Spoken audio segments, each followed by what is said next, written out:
প্রতিদিনই বিকেলে এখানে বৃষ্টি হচ্ছে। দেখো পেঁয়াজটা ভাজা ভাজা আমার হয়ে গেছে। আমি মশলাও রেডি করেই রেখেছিলাম, এবার রেডি করে নিয়ে এসেছি। দিয়ে এবার ভালো করে নেড়ে চেড়ে কষিয়ে দিয়ে দেবো একবারেই।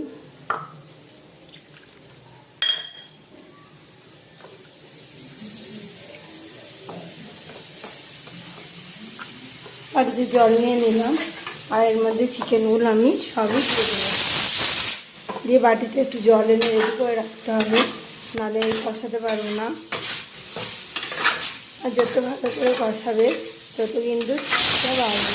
আর দিকেও চিকেন করেছিলাম, খেতে দুর্দান্ত টেস্ট হয়েছিল।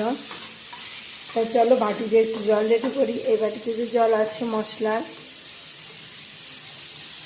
একবারে রান্না করে তারপর বাসন মেজে নেবো, তাহলে কি হবে তাড়াতাড়ি হয়ে যাবে, কুকারটাও খালি হয়ে যাবে পেঁপে সিদ্ধ হলে।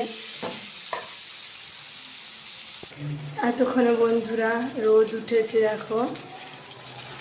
আর এই যে বাটিতে জল নিয়ে চলে এসেছি, আর এই বাটিতে যে জলটা ছিল সেটা কিন্তু আমি মশলা কষানোর কাজে দিয়ে মশলা কষিয়ে নিয়েছি।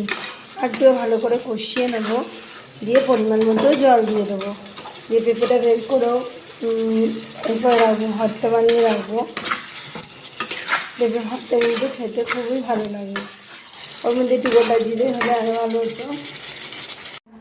মাংস আমার কষানো হয়ে গেছে, পরিমাণ মতো জল দিয়ে দিয়েছি। এবার একটু ঢাকা দিয়ে দেবো, এটা হতে থাক। তো তখন আমি যে কটা বাসন লাগবে না বেরিয়েছে সে কটা আমি মেজে নেবো ঝটপট। কুকার দিয়ে পেঁপেটাও নামিয়ে নেবো, দিয়ে মেখে রাখবো। আর চলো এই কাজগুলো আমি সেরে নেবো। একবার তোমাদের দেখিয়ে দিই কী কী রান্না করেছি। চিকেন আমার হয়ে গেছে, চলো দেখাই। এখানে দেখো পেঁপে ভর্তা করেছি,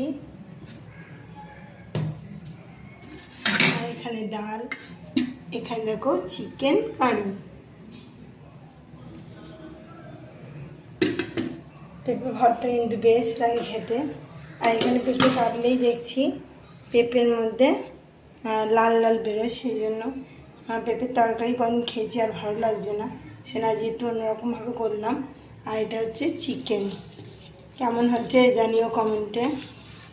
এবার ঢাকা দিয়ে রেখে আবার দুটো বাসন জমে যেগুলো মেজে নেবো, এই একটা থালা, এটা সব মেজে নেবো। চলো আর এই থালাটাও নিয়ে নেবো, ওখানে ভালো একটা থালা চাপা দেবো। চলো বাসন মেজে নিই।